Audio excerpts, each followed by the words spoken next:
थे जिस दौरान पर अचानक से पाकिस्तान जिंदाबाद के नारे लगने लगे। डुमरी झारखंड का ये पूरा मामला हम आपको बता रहे। भाषण के दौरान लोगों ने देश विरोधी नारे लगाए हैं। अरे जिंदा अभी ठहरो, सुनो, तुम शाकिर साहब लेके आएगा, तुमको सुनो हमारी बात। दौड़ते हुए चीखे मारता है अमित सर।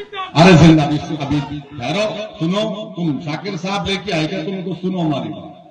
दौड़ते हुए चीखे मारता है अरे जिंदा अभी ठहरो, सुनो, तुम शाकिर साहब लेके आएगा, तुमको सुनो हमारी बात। दौड़ते हुए चीखे मारता है अरे जिंदा अभी ठहरो, सुनो, तुम शाकिर साहब लेके आएगा, तुमको सुनो हमारी बात। दौड़ते हुए चीखे मारता है अरे जिंदा अभी ठहरो, सुनो, तुम शाकिर साहब लेके आएगा, तुमको सुनो हमारी बात। दौड़ते हुए चीखे मार।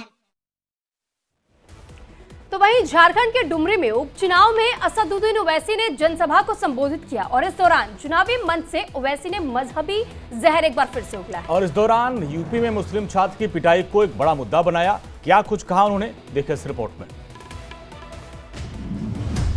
भाईजान ने फिर किया भड़काऊ ऐलान।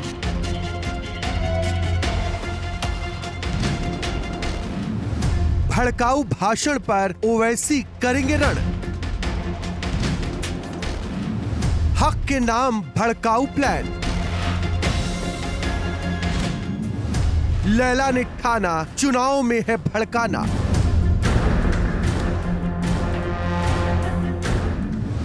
मंच नया, जगह नई, लेकिन तेवर वही। असदुद्दीन ओवैसी भाषण दे और भड़काऊ तकरीर ना दे, ऐसा कैसे हो सकता है? असदुद्दीन ओवैसी हर मंच से मुसलमानों के हक की आवाज बताकर अपने तेवर दिखा रहे हैं।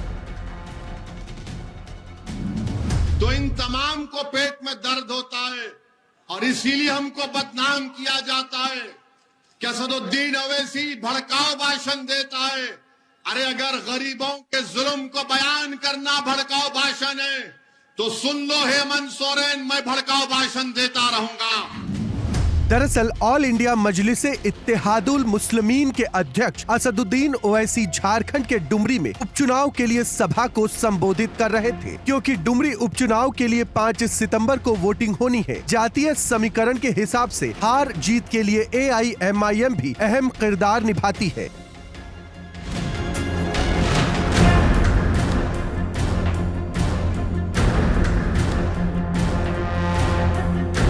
ऐसे में AIMIM चीफ कहां पीछे रहने वाले थे, वो भी अपनी पार्टी के उम्मीदवार मोहम्मद अब्दुल मोबिन रिजवी के लिए वोट मांगने पहुंच गए। फिर क्या था, ओवैसी ने मंच से सोरेन सरकार पर गरीबों मजलूमों के हक के नाम पर खुद को भड़काऊ भाईजान बता दिया। तो सुन लो हेमंत सोरेन, मैं भड़काऊ भाषण देता रहूंगा।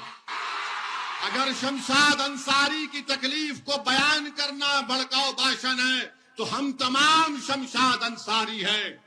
अगर हमारी बहन और हमारी माँ बैठी हुई है, उनके बेटे और औलाद के लिए इंसाफ की बात करना अगर भड़काऊ भाषण है तो मुझे फख्र है कि अल्लाह ने मुझे भड़काऊ भाषण बोलने की सलाहियत दी। डुमरी में चुनावी जनसभा के मंच से मुजफ्फरनगर के एक स्कूल में मुस्लिम बच्चे की पिटाई का जिक्र किया और धार्मिक रंग देते हुए यूपी की योगी सरकार और केंद्र की मोदी सरकार को घेरने की कोशिश की और जहन में भरे जहर को चुनावी मंच पर उगल दिया और कहा कि माहौल खराब होता है तो हो जाए, मैं चुप नहीं बैठूंगा। हमारे वतन अजीज में एक बाप से कहा जा रहा है कि तुम्हारे बेटे की कोई इज्जत नहीं है। अगर उसको स्कूल में थप्पड़ मारते हैं तो थप्पड़ खा लो, मगर माहौल खराब होने मत दो।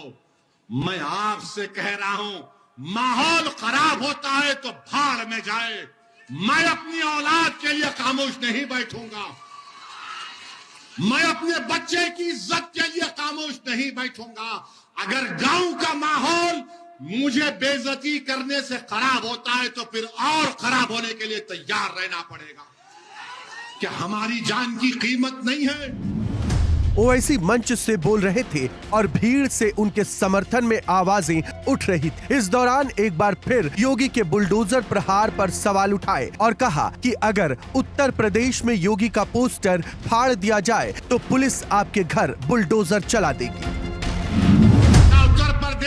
योगी आदित्यनाथ के पोस्टर को फाड़ दिया जाएगा या मोदी के पोस्टर को फाड़ दिया जाएगा तो क्या करोगे? पुलिस दौड़ते हुए जाएगी उसके घर पर, उसके घर तक बुलडोजर लेकर जाएगी। गरीब और मजलूमों के हक के नाम पर भाईजान अपना पूरा प्लान बनाए बैठे हैं। अब ओवैसी के हाथ ऐसा मुद्दा लग गया है जो उनकी पार्टी AIMIM के वोट बैंक को बढ़ाने में फायदेमंद साबित हो सकता है। असदुद्दीन ओवैसी अब उत्तर प्रदेश जैसे बड़े सूबे में अपनी जमीन तलाश रहे हैं। इसके लिए ओवैसी बड़े चुनाव का इंतजार नहीं करते, उपचुनाव और निकाय जैसे छोटे चुनाव में भी कूद पड़ते हैं। Bureau report, India daily live.